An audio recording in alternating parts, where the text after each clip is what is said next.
이 화천대유와 관련된 내용을 좀 여러분들이 알기 쉽게 제가 설명을 좀 하겠습니다. 그래서 성남의 뜰 주주 명단을 보면 외관상으로는 성남도시개발공사와 또 기타 이 가수의 금융권들이 투자자인 것처럼 들어오죠. 보통 이 컨소시엄을 할 때는 처음에는 개발공사, 즉 관과 또 금융권들이 들어와서 금융권들은 돈을 대고 관은 이 개발권을 대고 이렇게 해서 이제 하게 됩니다. 그런 다음에 이제 시공사가 달라붙게 되지요. 토지를 정리했어요. 그래서 외형적으로는 공공성이 있는 민관 합동으로 보이나 사실상 지분율과는 달리 회사의 수익 과실은 화천대유와 정권으로 포장되어 있는 천하동인 1호가 다 먹는다라고 되어 있다는 겁니다. 그러니까 주간조선의 보도 내용에 이 성남의 뜰 지분 29.9%를 화천대유의 자회사인 천하동인이 사실상 가지고 있는 것 아니냐라는 이야기의 내용이 이렇게 되어 있다라고 말을 하고 있습니다. 자, 보통주를 부동산 개발업체인 화천대유 14.28 그리고 정권이 85.72%로 가지고 있고 우선주는 성남도시개발공사, 하나은행, KB국민은행, 기업은행 등이 가지고 가죠. 그래서 이게 천하동인 1호일 거라고 보는 겁니다. 특히 2022년 이후에 대규모 이익이 발생할 거나 그때부터는 성남도시개발공사 등이 가져갈 몫이 별로 없고 결국 등기부 등본 제1우선주로 성남도시개발공사는 1,800억 배당 이후에 몫이 현저히 줄어든다는 겁니다.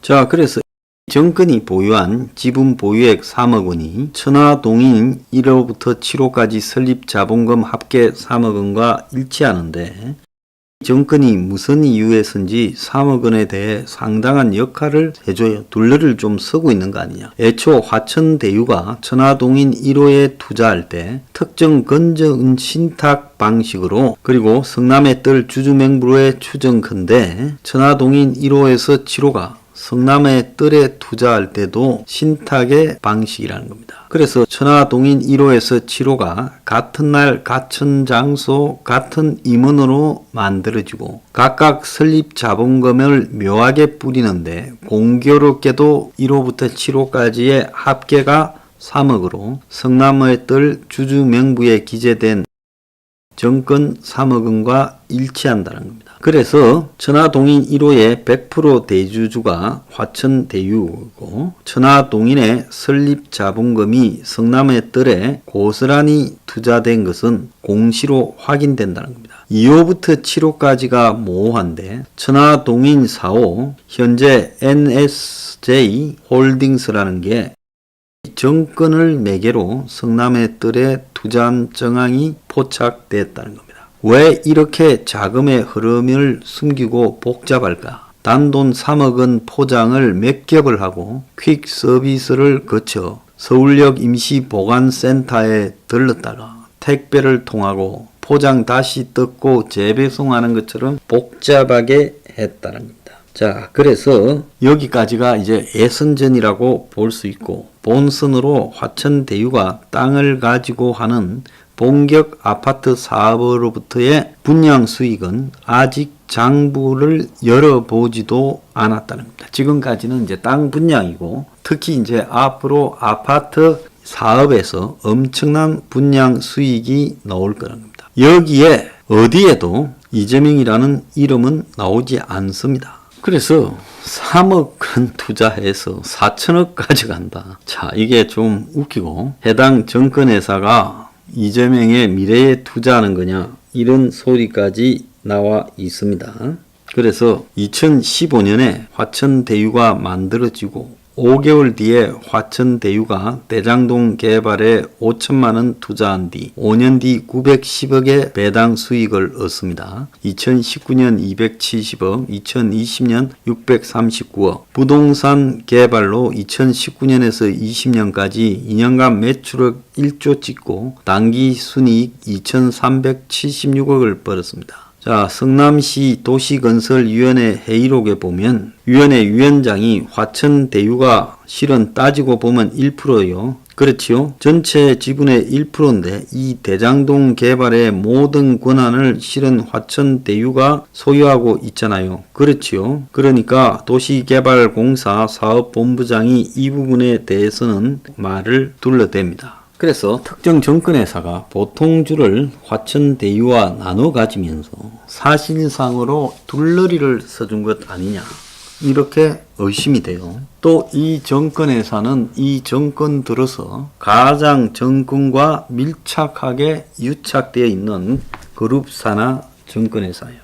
그래서 나쁘게 말한다면 사실상으로 다음 대선 후보한테 배팅했다라는 의혹이 제기될 수도 충분히 있는 겁니다. 자, 그렇기 때문에 이 부분과 관련해서 진실이 규명되어져야 되는데, 자, 지금 한간에 이름만 대면 알만한 사람이 화천대유에 그 자식이 근무하고 있다라는 이야기까지도 들려요. 자, 그래서 지금 화천대유 천화동인같이 마치 중국 회사 이름 같은 이런 이름들이 왜 들어갔냐도 이야기가 나오는데, 화천대유 천화동인은 주역에서 나오는 64개 중에 하나라는 겁니다. 화천대유는 하늘의 도움으로 천하를 얻는다라는 뜻인데, 이 회사 이름으로 이런 거 안 쓰지요. 천하동인도 마찬가지입니다. 그래서 정정당당하게 천하를 소유하게 된다라는 뜻이고, 천하동인은 마음먹은 일을 성취할 수 있는 운으로 역수련이 풀이하는데 여러 사람에게 도움을 받아 성공할 가능성이 크다. 그래서 이재명이 이번 대선 경선 출마 선언에서 대동세상을 키워드로 제시했는데, 야권에서는 화천대유, 천하동인, 대동세상이 다 관계 있는 거 아니냐. 그래서 화천대유의 대자와 천하동인의 동자에서 대동세상이다. 그래서 이재명이 이 대동세상이라는데 좀 바꿔쳐 있고, 명리학이나 이런 쪽에 관심이 있으니까 했을 것이다 라고 이야기를 하고 있습니다. 그래서 새 회사 성남의 뜰 화천대유 천하동인이 판교동에 주소를 똑같이 두고 내선 전화번호도 같고, 화천대유의 지분 100%를 갖고 있는 실소유주 김모와 천하동인의 초기 대표직을 맡았던 사람은 친행제사이다. 지금 이렇게 나와요.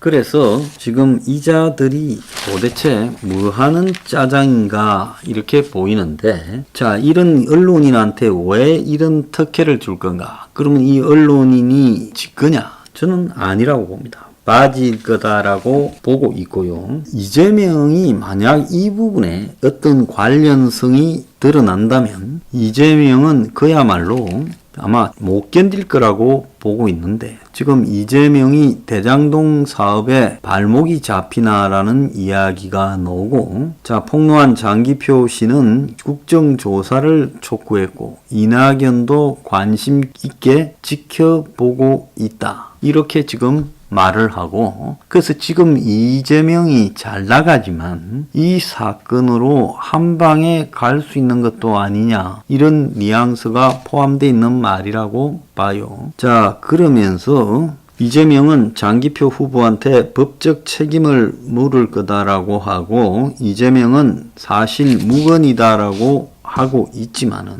조선일보가 주간 조선을 통해서 이렇게 물고 가다가 이제 조선일보 자체에서 오늘 일면부터 또 한 면을 다동원해서 대수특필을 하고 있어요. 이것도 조금이고 앞으로 아마 연휴가 끝나면 더 심하게 공격을 할 거라고 봅니다. 그러면 이거는 도대체 뭘로 봐야 될까? 조선일보가 지난번에 우리들 병원 같은 경우에는 주간 조선만 보도하고 2번, 조선일보 자체는 우리들 병원 문제를 보도하지 않았지요. 자, 그래서 항상 주간조선은 어떤 사안에 대해서 전위대 역할을 하면서 선발대로 간을 보는 역할을 하고, 이후에 이제 조선일보가 상황을 보고 자기들이 보도하든지 안 하든지 하는데, 본 신문이 받았다라는 것은 제가 봤을 때는 조선일보가 이 사안에 대해서 일정하게 나름 확신을 했고 아마 깊숙한 데서 제보를 받았다고 봅니다. 그러니까 이 사실을 물고 늘어지지, 만약에 이 정도 물었다가 이게 사실이 아니라면 조선일보가 치명타를 보게 되겠죠. 그래서 이 장기표 씨가 이야기한 이재명 아들이 천하동인에 근무하거나 안 하거나 관계없이 이 사안 자체가 지금 굉장히 의혹이 많이 있는 것은 분명한 사실이에요. 저도 뭐 이런 건설 시행 개발 사업에 대해 좀 알고 있습니다만은 실제 이런 사업에서 남들이 알지 못하게 만들어 가지고 빼먹는 구조를 만들기 위해 2바퀴, 3바퀴, 4바퀴씩 막 돌립니다. 그러니까 성남의 뜰이라는 컨소시움이 있고 그 밑에 이제 화천대유라는 자산관리 회사가 들어가요. 근데 단순한 자산관리 회사는 사업을 하고 난 뒤에 용역으로 AMC를 넣으면 되는데 이 자산관리 회사가 14%대의 지분에 수백억의 이익을 얻고 또 본 이익이 시작되면 이 수백억이 아니라 수천억의 이익이 얻을 수도 있고 또 그 회사가 다시 자회사를 만들어서 이 천하동인이라고 가지고 있는데 이 회사가 자산관리 회사의 자회사에 불과한데 이 회사가 지금 또 받은 수익이 엄청나다라는 겁니다. 그래서 이 천하동인이라는 회사가 성남의 뜰이라는 회사의 지분을 취득하고 있는 걸로도 나오고 있어요. 그래서 아주 교묘한 행태로 했고 여기에 한 정권회사가 재벌계 정권회사가 일종의 천하동인의 지분을 갖다가 좀 감추는데 기여하고 있는 게 아닌가 의혹도 지금 제기되고 있는 것 같아요. 자, 이 대목과 관련해서 여기에 지금 대여금이 있었죠. 자, 대여금이 얼마가 나왔는가 하면 400억이 넘는 대여금을 437억을 최대 지주인 김 씨가 가져갔어요. 이 대여금은 과연 무슨 돈하고 비슷합니까? 이 대여금이 지금 규모가 뭐하고 비슷합니까? 옛날에 우리들 병원이 실제로 한 900억이 최대 맥시멈 대출인데 1400억이 대출이 되었지요. 그래서 한 500억 정도 남는 돈이 있다. 그게 뭐하고 비슷하다 했습니까? 지금 여기에 핵심적인 키가 있다는 겁니다. 자, 이 사건요, 이재명에게 치명타가 될 건지 한번 지켜봅시다. 자, 이재명의 그 대장동 특혜 의혹이 갈수록 커지고 있습니다.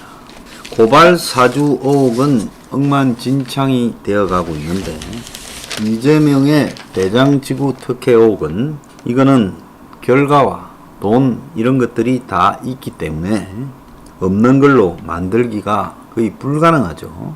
자, 그러면 왜 이 대목에서 지금 이 일이 터졌는지에 대해서 우리가 좀 그 근원을 연구해 봐야 된다. 누가 이 일을 터뜨리고 있는가? 그리고 원하는 그 기대치는 뭔가? 자, 이 부분에 대해서 우리가 이 깊숙하게 알아봐야지. 언론 보도만 따라가다 보면 지금 완전히 여건에 놀아나는 상황이 벌어질 수가 있다는 겁니다. 8월 25일에요. 지금 이재명에 대해서 고발하는 이야기가 국회 정문에서 기자회견이 열렸어요. 근데 이 고발 상대가 전국 철거민 협의회 중앙회 이호성 대표라는 사람이 기자회견을 통해 이재명을 부정청탁 및 금품 등 수수 금지에 관한 법률 위반으로 경찰에 고발했어요. 그래서 전철협의라는 철거민 단체가 이재명의 변호사 지출에 문제가 있다라는 의혹을 갖다가 제기한 겁니다. 그러면 대장동과 변호사가 무슨 관련이 있냐? 있지요. 이 대장동을 끌어내기 위해 변호사 고발 사건이 앞서서 왔다는 겁니다. 처음부터 대장동 했으면 정치 공작이다 할 거니 변호사 수임료 내간이 8월 25일에 전철협이 제기를 했어요. 자, 이재명은 2018년 선거 과정에서 방송 토론 문제로 선거법 위반으로 고발됐죠. 그때 바른미래당의 경기지사 후보로 나선 김영환이 친형 강제 입원, 김부선 스캔들 등에 대해 이재명의 해명을 촉구했고, 여기에 이재명이 허위로 답변해서 선거법 위반으로 고발이 된 겁니다.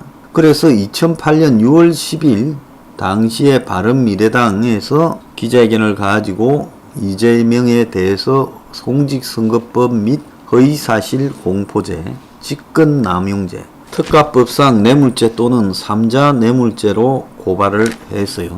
자, 그래서 이 이재명은 이 문제와 관련해서 대형 로펌 변호사를 수임해서 지금 소송전을 했고, 이재명이가 이 소송에 졌다면 도지사도 내놓고 40억 가까운 도지사 선거 비용도 반납해야 되고 코너에 몰렸죠.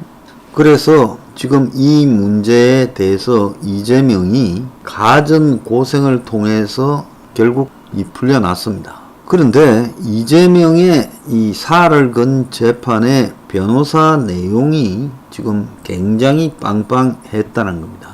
그래서 이 변호사 수임료가 얼마나 될까, 어디서 올까라는 부분에 대해 지금 관심들이 집중되어 있었어요.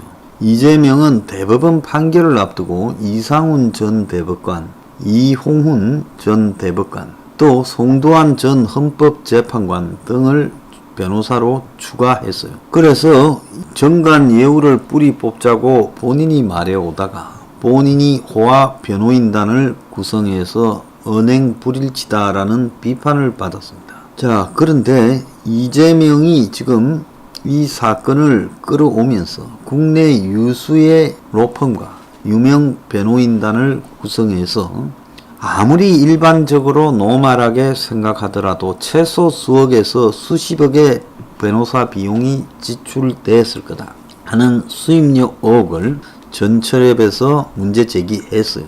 그런데 이재명의 실상 재산 내역을 보면 재산이 줄어들기는커녕 늘어났다는 거예요.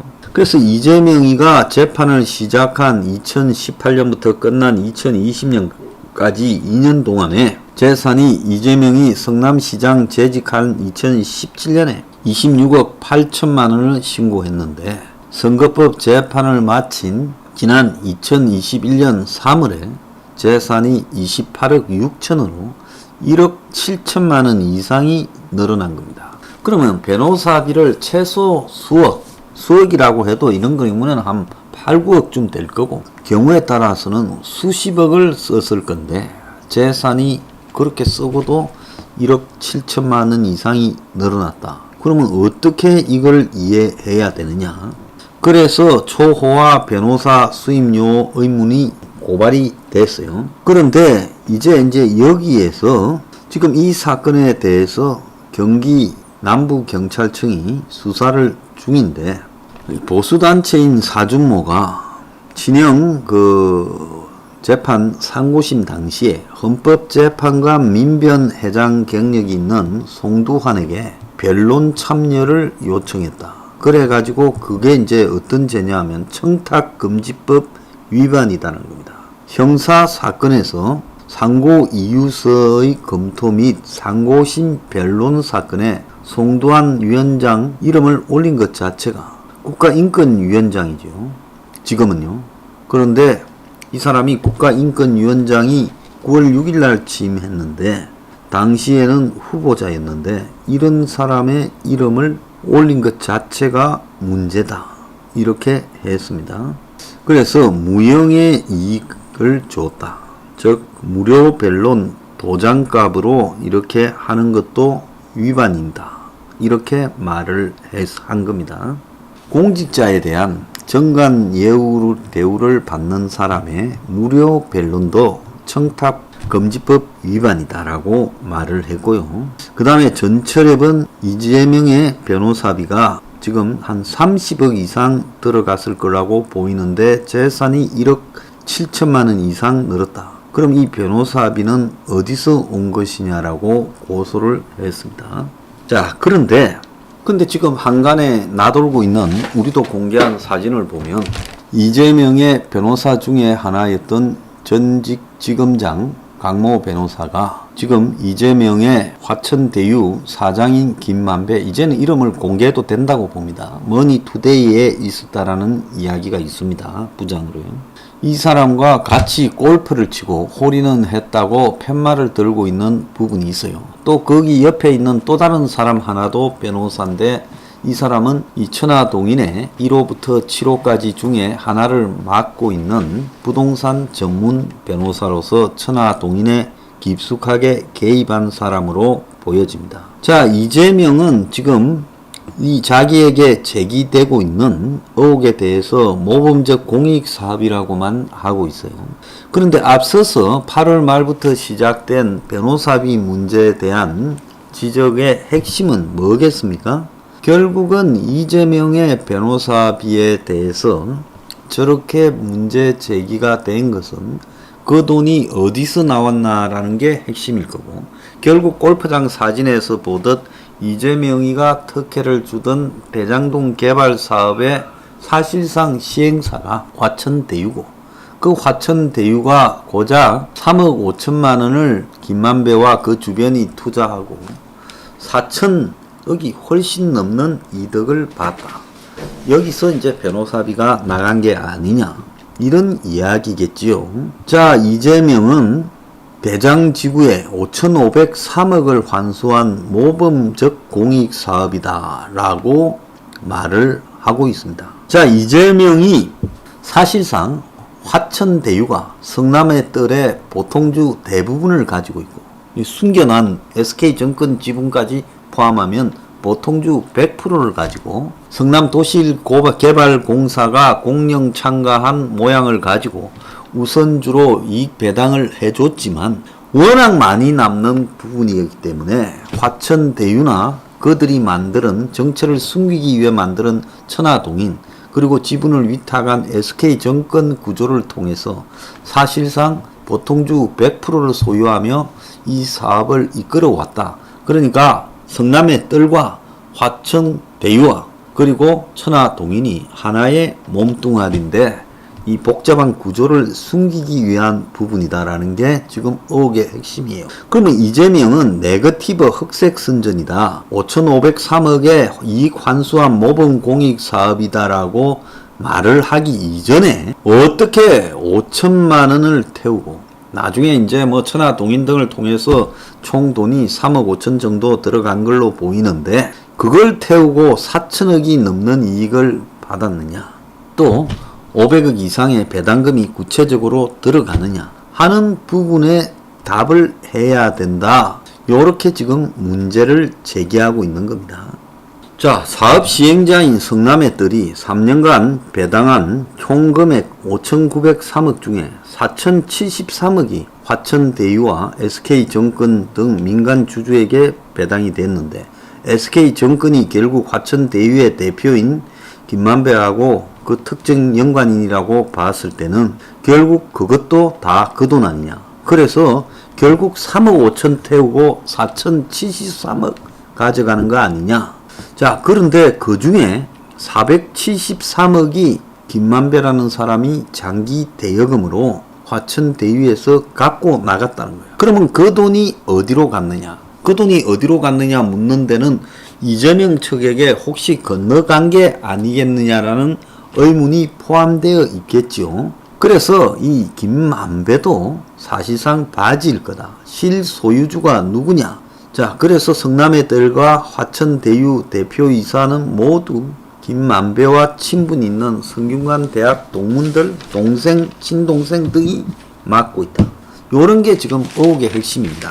이재명은 그 의혹의 핵심에 대답을 해야지 민영으로 갈 걸 공영으로 해서 5,500억이 넘는 이익을 환수시켰다. 요 이야기만 해서는 이 일을 빠져나갈 수가 없어요. 지분 1%를 가진 화천대유가 사실상 대장동 개발의 거의 모든 권한을 가지고 있다는 겁니다. 그러니까 서류상으로는 1%인데 근데 거기에 내용에 보면 우선주, 보통주를 나누어서 보면 사실상 보통주를 100% 장악해가 있는 이중 구조를 가졌다는 거예요. 그래서 성남시의 내부에서도 최근에 성남시의회가 도시개발공사가 3년치 성남의 뜰 이사의 회의록을 제출해라 의회에 이렇게 요구했는데 개발공사가 자료를 제출하지 않았고 그 사유로 민간 사업자가 동의하지 않는다고 했고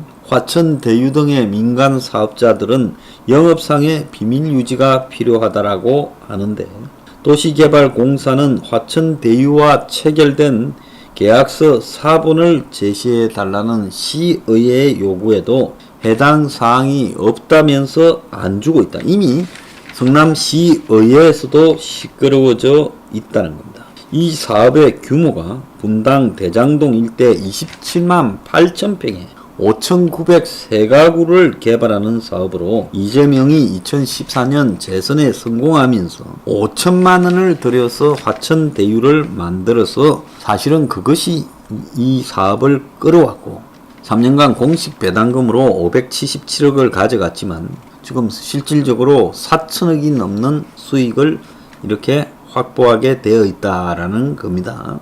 그래서 성남의 뜰에서 전체 지분으로는 1%, 우선주, 보통주 나누어서 복잡하게 구성하고 있는데 거기에서 1%로 들어가 있는데 어떻게 1%가 이 사업을 실제로 해가고 도시개발공사 말고는 여기서 돈을 거의 다 가져가느냐. 그래서 성남의 뜰 이사의 회의록이 지금 공개되지 않고 있고 그래서 박호건 성남시 의원은 화천대유가 1%로 대장동 관한 모든 권한을 갖고 있다. 여기에 참여한 하나은행, 국민은행, 기업은행, 동양생명, 하나자산신탁은 이익금에 대한 이자만 가져가고 화천대유를 뺀 나머지 이자만 가져가지 수익금에서 가져가는 게 없다라고 하고 있습니다. 그러니까 수익금은 도시개발공사와 화천대유가 다 가져가고 나머지 은행들을 둘러리 세웠습니다마는 우선주로 이 사람들은 이자만 가져간다는 거예요. 그래서 도시개발공사 측은 이런 기업들이, 은행들이 얼마의 이익을 가져가는지에 대해 시의원들의 질문이 거듭되자 대장동의 경우에는 확정이자로 가져가고 그 다음에 성남도시개발공사가 배당금하고 그리고 은행들이 확정이자 가져가고 그 다음 차례로 SK증권과 화천대유 보통주들이 배당을 받는다고 되어 있어요.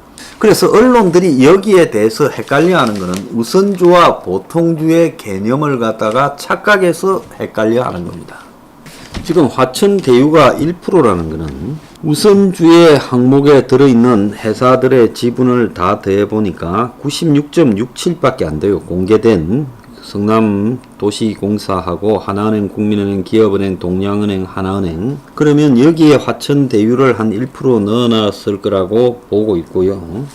실제로 이제 보통주에서는 화천대유와 SK증권인데 SK증권이 사실상 화천대유 거기 때문에 100% 가지고 있다는 겁니다. 그래서 이들이 우선주에게 도시개발공사에는 배당금을 그리고 나머지 은행들에게는 1.5배에 해당되는 이자를 준 것 같아요. 금융기관 수익률은 원금의 1.5배.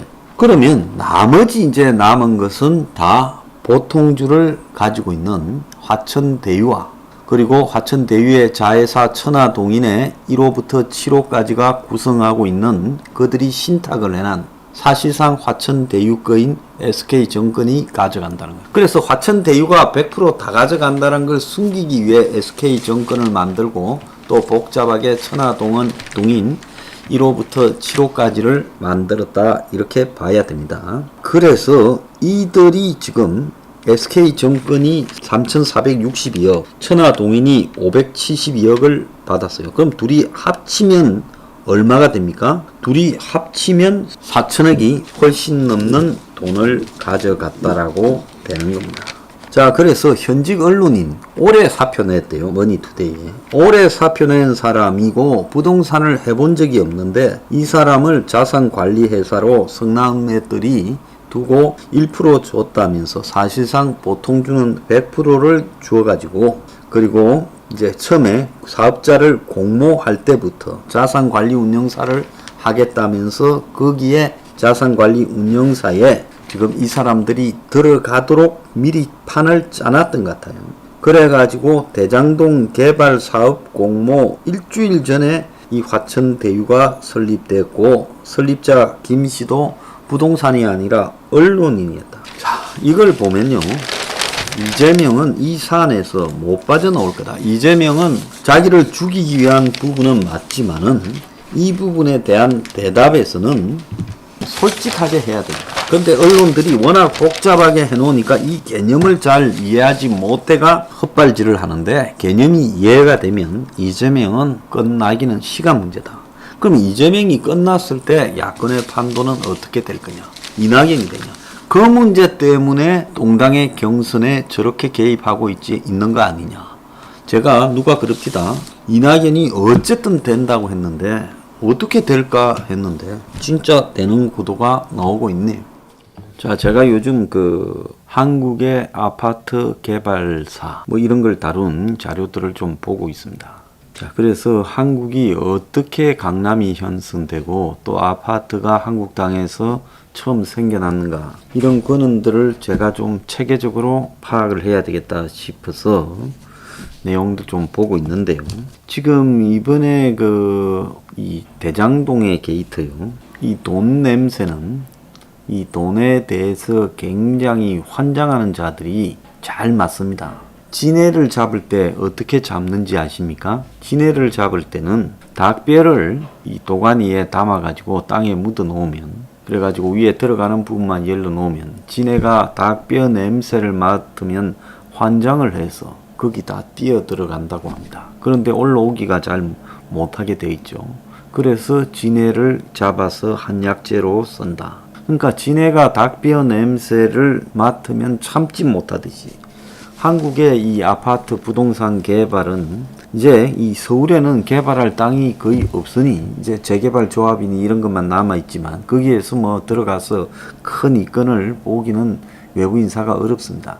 그러니까 수도권 인근 도시 중에서 위치는 좋은데 아직 개발되지 않고 남아있는 그 미개발 지역을 집중적으로 군들이 개입을 했죠. 그래서 이번에 이 대장동 화천대유 관계자들 일부가 또 위례 신도시에 또 개입을 했다라는 이야기도 나오고, 또 더 나아가서 이 대장동을 두고 등장했던 인물, 김만배나 남욱 이런 사람들이 아주 오래 전에 17년 동안을 대장동에 등장을 했다는 겁니다. 그러니까 이 대장동이 서울 근교에 남아있는 마지막 거대한 황금 땅이라고 보고, 그래서 이 대장동을 해먹기 위해서 그야말로 이 군들이 지금 눈독을 들이고 있었다는 거예요. 그러니까 김만배도 그렇고 남욱도 그렇다는 겁니다. 그래서 대장동이 개발되는 과정에서 공공민간, 다시 공공민간, 그 다음에 이재명이 시장되고 난 뒤에 공공 플러스 민간이라는 행태로 모양을 띄어서 개발되는 과정에서 그냥 이걸 갖다가 이재명 옆에 있다가 주워 먹은 게 아니라 이걸 눈독 들이고 오랫동안 노리고 있던 자들이 결국 이재명에게 공공 플러스 민간이라는 아이디어를 제공하고 그들도 한 축이 되어서 아주 사이좋게 나눠 먹은 거 아니냐, 지금 이렇게 추정이 가능하죠. 그러니까 대장동에서 평당 2,000에서 2,500으로 아파트 분양받으신 분들, 그리고 요 근래는 도시생활주택이라고 3,440만 원에 그것도 300대 1을 뚫고 분양받으신 분들, 자, 그런 분들이 실제로는 자기가 구입할 수 있는 가격보다 훨씬 많은 돈을 주고 그 땅을 샀다라고 봐야 되겠죠. 그래서 분노한 사람들은 아파트 개발용 토지 국유화해라. 그래서 금융 비용은 한국은행이 국채로 발행하고 국가가 주도해서 개발시키라, 이런 이야기까지도 하고 있습니다. 자, 그래서 이 아파트에 한국 사회의 고관 대작들이 다 달라들었어. 그러지 않습니까? 전부 다 달라들어서 화천대유 그리고 천화동인 대동사회로 나눠 먹었죠. 아파트 하나를 가지고 이렇게 나눠 먹는다라고 봤을 때 내 아파트의 가격이 저런 사람 주머니에 들어간 돈까지 포함된다고 봤을 때 이게 얼마나 화가 날 일입니까? 대장동 원주민 9명이 화천대유 고분양가로 수천억 편취했다고 소를 제기했다고 합니다. 자, 대장동 원주민은 성남의 뜰을 상대로 입주할 아파트에 낼 대금을 더 이상 지급할 의무가 없다라는 점을 확인해 달라는 소송을 수원지법에 보냈어요. 이들은 대장동 소유 땅을 수용당하는 대신 보상으로 아파트를 받기로 했는데, 그런데 이들은 성남의 뜰이 조성원가가 아닌 감정가를 기준으로 이주자 택지 공급 가격을 정해서 원주민들이 현실적으로 입주하기 어려운 환경을 만들었다. 그러니까 실제로 들어간 원가로 그 땅을 뺏은 사람들한테 아파트를 줘야 될 건데 그게 아니라 자기들이 그냥 감정 가격을 해서 이 가격에 들어오려면 들어오든지 했다는 거예요. 화천대유는 대장동 사업으로 수천억의 수익을 봤는데 원주민들은 대래 더 많은 돈을 생돈을 내야 될 상황이 되었다. 그래서 성남의 뜰은 토지를 수용한 뒤 민간 건설사와 아파트 분양 계약을 하면서 택지 공급 단가를 감정 가격 기준으로 했어요. 그래서 원주민들은 성남도시개발공사는 세칙의 이주자 택지 공급 단가는 조성원가를 기준으로 한다라고 해놓고는 성남의 뜰이 조성원가가 아닌 감정가로 공급을 했다는 거예요. 그래서 이거는 사기친 거 아니냐.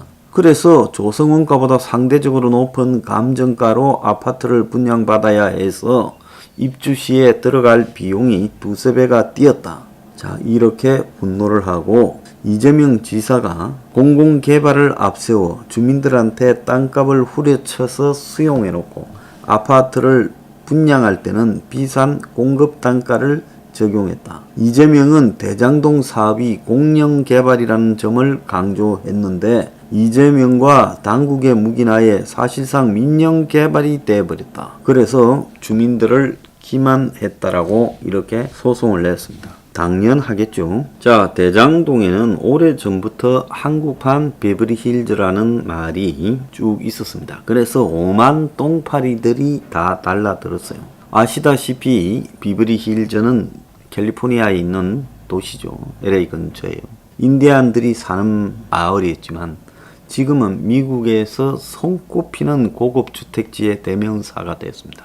우리가 영화에 보면 유명 영화 배우가 풀장이 있는 아주 고급 저택에서 이 호화로운 생활을 즐기는 거기가 대체로 비버리힐즈입니다. 자, 그래서 대장동은 판교 신도시 남쪽으로 1.5km 떨어진 곳에 있고 사실상 판교 신도시하고 붙어 있고 경부 고속도로 판교 나들목, 용인 서울 고속도로 서판교 나들목과 가깝기 때문에 한마디로 금사라기 땅이다라고 이렇게 불려지고 자연 환경이 뛰어나서 주변이 200~300m 산으로 둘러싸여 있고 또 남서울 골프장 인근에 고급 주택지가 있고 또 용인시 고기동의 전원주택지와 명품 주거벨트로 연결되는 지리적 여건도 갖추고 있다는 겁니다. 그럼에도 불구하고 30년 넘게 개발의 손길이 닿지 않았어. 마지막 노란자이 땅이다. 그래서 강남권과 가까운 입지로 개발 행위 제한 지역으로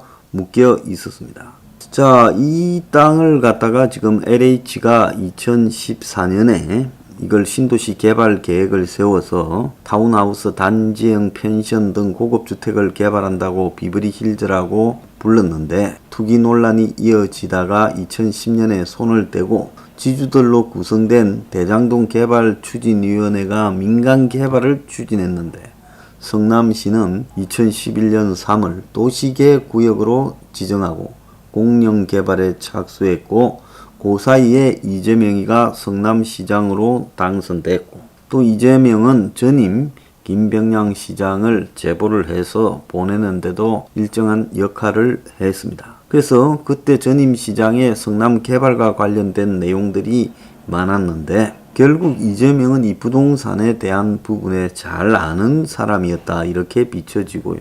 그래서 신도시 개발이 얼마나 많은 이득을 낳는가를 잘 알고 있고, 그래서 수도권의 경우 보통 이 시행자의 재량권과 수익성이 큰 도시개발보다 택지개발이 되고 있습니다.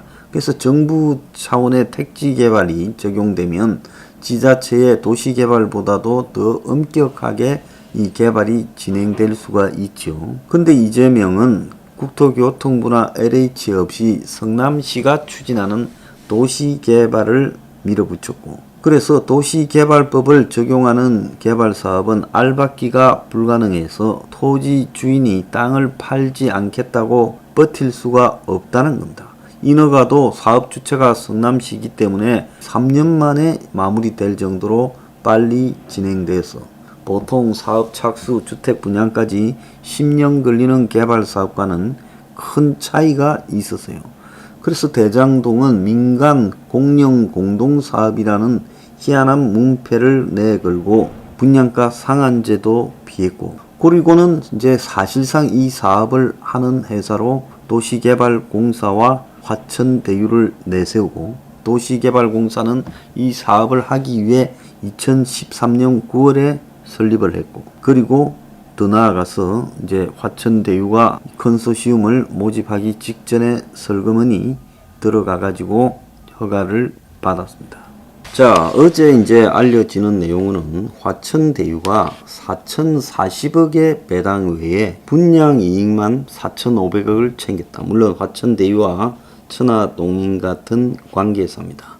그러면 합치면 8,540억이 현재 확정됐다는 거예요. 자, 2,256가구의 분양 매출액이 1조 8천억이고 또 15만 평방미터의 필지를 수의계약으로 싸게 구입을 했다. 이렇게 나오고 있습니다. 그래서 최종적으로 화천대유가 벌어들일 액이 매출은 1조 8천억, 그리고 이 수익은 4,500억 최소, 그것보다 더 나올 가능성도 있습니다. 그러니까 한마디로 한 9천억에 가까운 돈을 벌어들이는 방식이죠. 그래서 대장동 프로젝트는 무늬만 공공개발이다. 그래서 시민들의 땅을 싼 값으로 사들여 특정 업체가 떼돈을 벌고, 그래서 국내의 토지개발사에 최고의 수익을 거둔 사람으로 남을 것이다 라고 이야기가 나오고 있습니다. 제가 전에 베를린 이번에 총선이 엊그제 열렸는데요. 이 총선에서 3,000채 이상을 보유한 민간 부동산 업체에 주택을 몰수해 공공임대로 돌리자라는 주민투표를 하게 됐다고 말씀드렸죠. 자, 이번 독일 총선과 같이 이게 투표가 치러졌습니다. 총 56.4%가 찬성했고 반대는 39%밖에 되지 않았습니다. 그래서 최근에 독일의 임대주택이 굉장히 월세가 올랐고, 특히 베를린에서는 5년간에 42%가 올라서 독일 최고의 상승률을 기록했는데, 이 베를린에 150만 채의 임대주택이 있는데 3,000채 이상을 보유한 부동산 업체가 10곳인데, 자, 이런 회사들이 보유한 임대주택 물량이 전체 15%인 24만 채라는 겁니다. 그래서 도이체 보낸 몰수 행동이라고 이 대형 부동산 업체의 임대주택을 몰수하자라는 이런 투표가 행해졌고, 결국 투표에서 이겼습니다. 자, 베를린 시의회도 사회민주당, 3인당이 이번에 전체 선거도 이겼습니다만은 베를린에서도 이겼어요. 그래서 지금 이것들이 어떻게 처리가 될지 매우 주목거리인데요. 부정적이던 베를린 시장도 총선 뒤에 기자회견에서는 주민투표 결과를 뒷받침할 법안을 마련해 위헌이 아닌지 면밀히 검토해 주민의 의사를 존중하겠다고 했습니다. 그래서 베를린에서는, 독일 베를린에서는 주민들이 56%가 대형 부동산 회사의 주택 24만 채를 몰수하자라는 투표까지도 관철시켜서 통과시켜버렸습니다. 근데 대한민국의 이 서울 근교 가장 알짜배기 땅을 놓고 벌어지는 이 소동, 이걸 보면서요, 여러분들은 어떻게 느끼십니까? 자, 이런 거를 보고도 무기력하게 지켜보고 있고, 또 몰래 그런 것이지 하고, 그럼에도 불구하고 이런 일을 저지른 후보를 지지하는 골빈 대한민국 국민들, 이 정도 수준이라면 고생을 몇 년 더해도, 아니 몇십 년 더해도 괜찮다고 봅니다. 대한민국의 무주택 서민들의 분노는 어디로 갔습니까? 세상엔 덮어 세울 수 있는 거를 덮어 세워야 된다, 저는 그렇게 보고 있어요.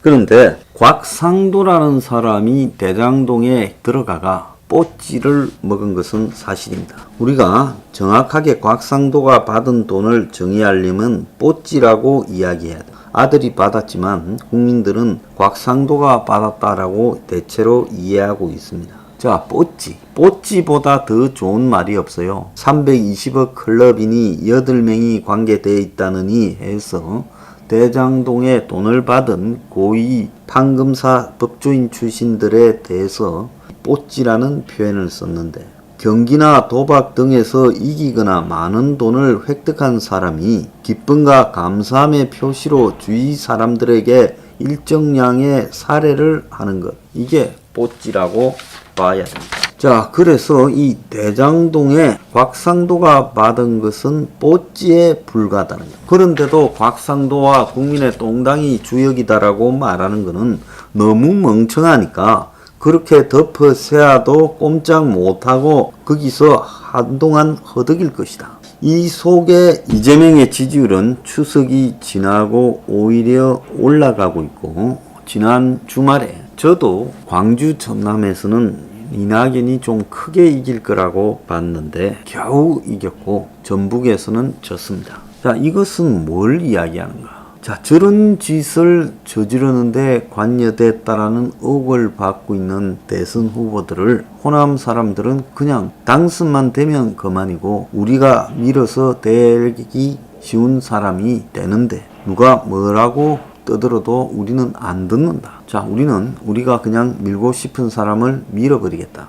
이런 생각들이 꽉 쌓여 있어요. 자, 이거는 지극히 비민주적인 발상일 뿐만 아니라 그야말로 민주주의 국가에서의 시민의 자격을 상실한 겁니다. 물론 이 부분에서는 호남뿐만 아니라 영남에서 형편없는 영남 출신 대선 후보들을 지지하는 똥당의 지지자들한테도 마찬가지로 적용돼야 될 부분이지만, 특히 대장동 같은 큰 사태가 터졌는데도 불구하고 묻지마 지지를 이재명에게 보내고 오히려 이재명의 지지율이 더 높아지는 형태가 되고 있다는 것은, 그러면 호남 사람들이 보기에는 대장동 게이트라는 것은 이재명이 잘못하지 않았는데 이재명에게 억지로 의혹을 덮어 씌우는 것이고, 그 잘못한 핵심은 곽상도라는 말을 정말로 믿고 있다라는 겁니까? 아니면 도둑놈이라도 좋다, 우리 쪽하고 가까운 도둑놈이 좋지, 이놈도 도둑놈 저놈도 도둑놈인데 이럴수록 우리하고 가까운 도둑놈이 되는 게 낫다, 뭐 이렇게 생각한다는 겁니까? 어제 MBC 여론조사 같은 경우에는 이재명을 윤석열과 10% 이상 차이난 오차 범위 밖에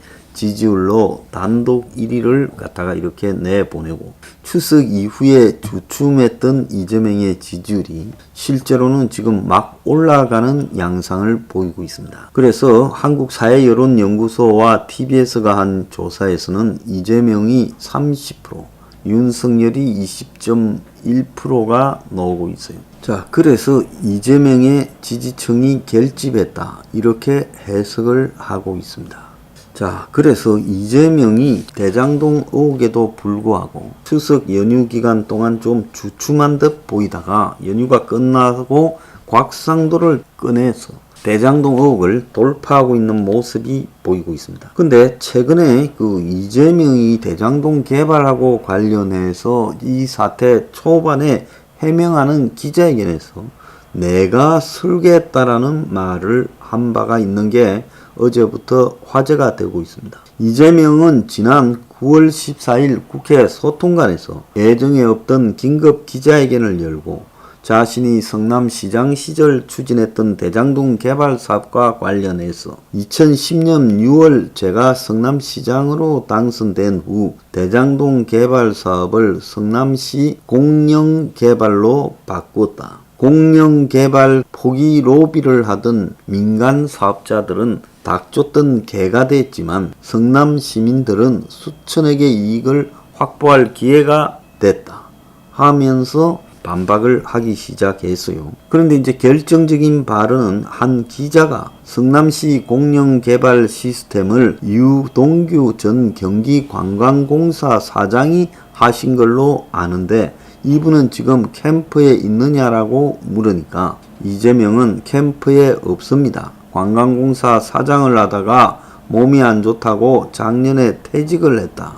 이렇게 말을 하고 사실 이 설계는 제가 한 겁니다. 유동규 사장이 실무자로 당시 도시주택공사 담당 임원이었다. 제가 말씀드린 대로 이렇게 설계해라. 나중에 혹시 또 먹튀할 수 있으니까 먹튀 못하게 이렇게 해라. 제소 전화도 해놔라. 나중에 추가로 개발 사업자가 개발 이익이 너무 많은 것 같으니까 1000억을 더 받아라. 이런 걸 다 제가 시켰고 920억으로 추산되는 사업을 그들이 하기로 해서 인가 조건을 바꿨고요 라고 말을 했습니다. 그런데 이재명은 지금 논란이 확산된 어제 제주에서 열린 기자회견에서 화천도인 대유는 토건 세력과 결탁한 국민의 힘끝이다. 이렇게 말을 하며 성남시장에 당선된 뒤 이들 세력의 개발 불로소득을 막으려고 열심히 노력한 저를 비난하는 것은 적반하장이다라고 말을 했습니다. 그래서 지금 이재명 쪽에서는 국민의 똥 쪽에 더 있다라고 말을 하고 있어요. 자, 원유철이 이야기하려 그럽니까? 남욱 변호사가 옛날에 거기에 당적을 가졌다고 이야기를 하려고 그럽니까? 그래서 윤호중은 어제 최고위원회에서 설계자가 누구냐? 박근혜 정권 민정수석 지낸 곽상도냐 아니면 또 다른 비선실세냐? 똥당이 이재명 딱지를 붙이려고 하는데 이게 통하겠느냐고 하며 자기들이 설계자가 아니라고 말을 했다는 겁니다. 그래서 2주 전에는 이재명이 이 부분에 대해서 부동산 폭등으로 그렇게 된 것이고 내가 모든 것을 잘 설계해서 부당한 이익을 취하지 못하고 공공이익 환수를 갖다가 5,540억쯤 했다. 여기에 방점을 맞추고 있었는데 추석을 지나면서 그렇게 가다가는 결국 이재명도 화살을 피하기 어렵다라고 느꼈는지 이제 이재명이 그런 포지션에서 발을 빼고 아예 이 설계 부분이나 이런 부분들은 현지 지역의 업자들과 그리고 동당 세력이 결탁해서 해먹었다. 나는 거기에 그런 설계를 한 적도 관여한 적도 없다라는 식으로 포지션을 바꾸는 게 아닌가 그런 추정이 돼요. 자, 그래서 이 화천대유와 관계에서 이재명의 제일 오른팔이라고 꼽히는 사람이 전직 더불어 거수기당의 의원 출신인 이화영입니다. 지금 경기도 평화부지사라고 이런 타이틀을 가지고 있다가 현재는 킨텍스 대표로 있지요. 이재명 캠프의 핵심인 인물인데 이 사람이 지금 이해찬이 측근으로 있다가 국회의원에 지난 2014년에 당선되고 2018년에 이재명이가 경기도지사 당선된 이후에는 평화부지사까지 지냈어요. 그래서 이화영이가 이해찬이를 끌어들여서 지금 이재명 진영에 붙인 거 아니냐 이렇게 지금 평가받고 있는 인물입니다. 근데 이 이화영의 보좌관이 화천대유와 천화동인의 지금 1호 천화동인 1호의 등기이사로 등장한다는 겁니다. 자, 이재명이 있고 이재명과 아주 가까운 이화영 전직 의원이 있고 경기도 전 평화부지사를 했고 현재 킨텍스 대표입니다. 그리고 이해찬원과 이재명을 연결해준 장본인으로 이렇게 꼽히고 있습니다. 근데 이 사람 이화영의 보좌관이 화천대유와 천화동인 1호의 등기이사로 있었다. 참 기가 차네요. 근데 천화동인 1호는 1208억을 배당금으로 받았습니다. 상식적으로 생각하자면 누군가가 어떤 일을 했을 때 자기는 공인이라서 그 일을 사실상 완전히 도와주고 만들어 줬는데 뭘 직접 받기가 어려울 때는 자기의 믿을 수 있는 신복을 집어넣어서 대신 받기도 하지 않습니까? 그래서 뜬금없이 왜 이하영의 보좌관 이한성이 화천대유 천하동인의 등기 임원으로 있느냐. 자, 이거 외에 지금 모든 의혹을 갖다가 사실상 주도해서 했다는 유동규가 천하동인 4호의 소유주이자 김만배 사장과 함께 이 일을 다 한 것으로 보이는 남욱 변호사 후배와 부동산 개발 회사를 차려서 동업했다는 겁니다. 그런데 유동규가 언제 이거를 했느냐? 경기관광공사 퇴임 2달 전인 작년 11월 달에 유원 오가닉이라는 회사를 남욱 변호사 후배 정민용과 같이 차렸다는 겁니다. 그러니까 올해 1월 달에 퇴직했는데 작년 11월 달에 만들었고, 그리고 그 정 변호사라는 사람은 유동규 전 본부장을 지칭해서 유원이라는 회사 이름을 썼다라고 인정을 했습니다. 그래서 이 남욱의 후배 정민용 변호사는 유동규를 형이라고 부르고 지금도 유동규와 판교 사무실에서 만나 회의를 했다. 그래서 일도 지금 같이 하고 있다. 그래서 이 유원 오가닉이라는 회사가 결국 유원 홀딩스라고 지주회사처럼 이름을 바꾸고 있습니다. 그러면 왜 유동규가 경기관광공사를 퇴임하기 직전에 이런 회사를 남욱 후배와 차렸느냐? 그래서 이 유동규가 얻은 것은 뭐겠느냐가 의문이 있죠. 그럼 유동규는 아무것도 안 하는데 욕먹으면서 이 사업을 해줬다는 말이냐? 그래서 천하동인 4호 실소유주인 남욱 변호사와 성남도시개발공사 사장 직대로서 사실상 이 사업을 끌고 간 두 사람이 긴밀한 관계가 있을 건데, 정민용이라는 남욱의 이 후배 변호사가 같이 회사를 차렸고 유 씨는 동업관계라 등기에는 올리지 않았는데 1월 달에 사장에서 물러나기 직전에 이걸 차렸다는 겁니다. 그래서 이재명의 장비로 소개되는 최측근인 사람이 물러나기 직전에 이 회사를 차렸는데, 처음에는 유원 오가닉이라고 해가 비료 수입 판매업 등으로 이렇게 했지만은 결국 부동산 개발업이 들어가 있다는 겁니다. 그래서 결국 유원 홀딩스 사무실이 지금 대장동 인근 판교에 있는데, 대장동과 관련해서 어디에 숨겨져 있는 유동규 지분을 가지고 사업을 하기 위해서 남욱이가 자기 후배 변호사를 시켜서 이렇게 한 것 아닌가, 이런 의심을 충분히 할 수도 있죠. 그런데 이 정민용이라는 자가 여기만 등장하는 게 아니라 성남도시개발공사의 전략사업실 투자사업팀장을 지냈습니다.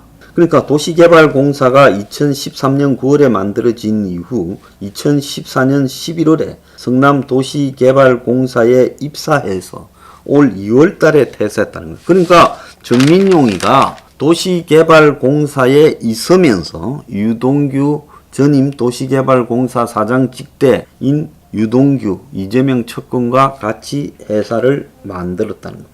그런데 이 사람이 오늘 동아일보에 보면요, 25일날 도시개발공사에 찾아가가지고 2015년 화천대유 컨소시엄 채점표 심사 자료를 뒤져봤다는 거예요. 그래서 이 부분을 왜 정민용이가 뒤져봤겠느냐 하는 겁니다. 정민용이는 성남도시개발공사가 화천대유 참가 컨소시엄을 우선 협상 대상자로 선정할 때 평가 과정에 참가했는데, 정민용 변호사를 사무실로 불러서 개발 2처 관계자가 2015년 사업제안서 심사평가 자료에 대해 1시간가량 확인을 해서 여러 의문 때문에 확인차 불렀다라고 말을 하는데요. 자, 수사를 앞두고 정민용이가 도시개발공사를 방문해서 자료를 확인했다. 자, 물론 도시개발공사는 불렀다고 이야기하지만 이게 부른 거냐, 정민용이가 찾아간 거냐, 이것도 의문이고요. 이거 내부 기밀 자료에 속하는 걸 갖다가 퇴직한 당시 그 일을 하던 이 남욱의 측근 변호사가 이걸 갖다가 봤다라는 것에 대해서는 감사 대상이 아니냐, 부적절한 접촉이다라는 이야기까지 나오고 있습니다. 그러니까 남욱이 도시개발공사 안에 유동규 밑에 자기 후배 변호사를 집어넣어 가지고 2014년부터 2021년 2월까지 7년을 갖다가 거기 있게 했다. 이거 완전 무관도를 연상케 한다는 겁니다. 자, 이래도 이것들이 끼리끼리 해먹은 게 아니라고 하겠습니까?